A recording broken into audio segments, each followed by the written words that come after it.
kita akan melanjutkan pembelajaran kita, yaitu pada bab 3 tentang tradisi dan perspektif dalam teori komunikasi, yang terdiri dari tradisi dalam ilmu komunikasi dan perspektif ilmu komunikasi. Kita masuk ke materi yang pertama, yaitu tradisi dalam ilmu komunikasi, yang terdiri dari 7. Yang pertama, tradisi semiotik bersumber dari kajian semiotika yang dimunculkan pada abad ke-19 oleh filsuf aliran pragmatik Amerika Charles Sanders Peirce yang merujuk pada doktrin formal tentang tanda-tanda. Yang kedua, tradisi fenomenologi adalah mengamati kehidupan dalam keseharian dalam suasana yang alamiah. Yang ketiga, tradisi sibernetik. Tradisi ini berkaitan dengan proses pembuatan keputusan.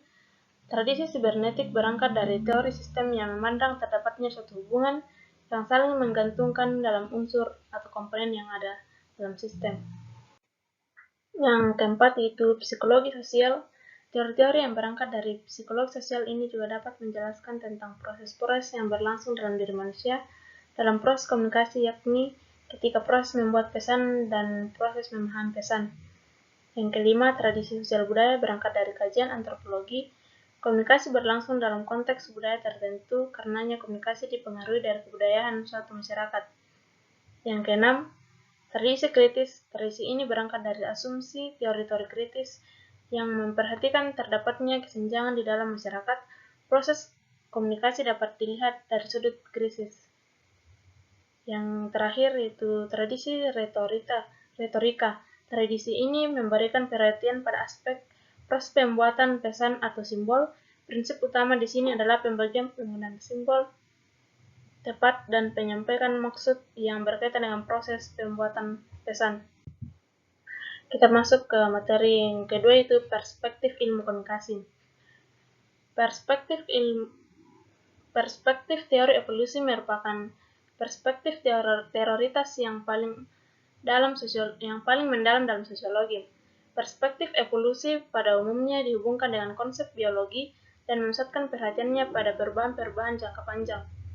Perspektif teori struktural fungsional membeli akal dan pemikiran. Konsep yang penting dalam perspektif ini adalah struktur dan fungsi yang merujuk pada dua atau lebih bagian atau komponen yang berbeda dan terpisah tetapi berhubungan satu sama lain. Perspektif teori konflik. Para ahli perspektif teori konflik masa kini melihat bahwa konflik merupakan fenomena yang senantiasa ada dalam kehidupan sosial masyarakat, senantiasa ada dalam kehidupan sosial yang terus-menerus. Perspektif teori interaksional. Simbolik yang penting bagi sosiologi agama adalah memahami bagaimana itu individu yang mempengaruhi dan sebaliknya dipengaruhi oleh masyarakat. Perspektif teori pertukaran pada dasarnya memiliki akar pemikir yang berbeda dari perspektif yang lain, di mana perspektif ini bersumber dari pemikiran ekonomi, antropologi, psikologi maupun sosiologi.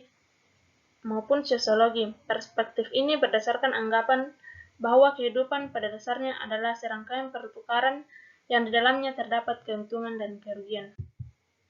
Ya, sekian dan terima kasih.